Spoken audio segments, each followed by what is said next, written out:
Well, after more than a month in the courtroom, the criminal trial against Donald Trump is nearing an end, with closing arguments set to begin tomorrow morning.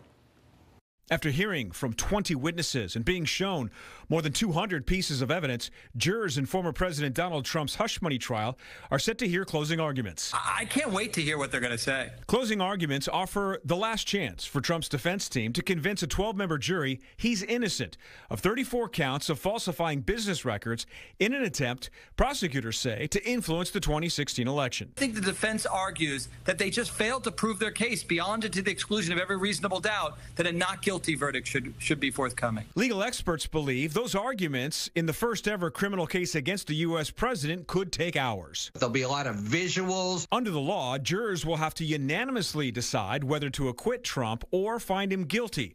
And if they can't agree, the case results in a hung jury, leaving prosecutors to decide whether or not to retry the case. Don't bore a jury to death.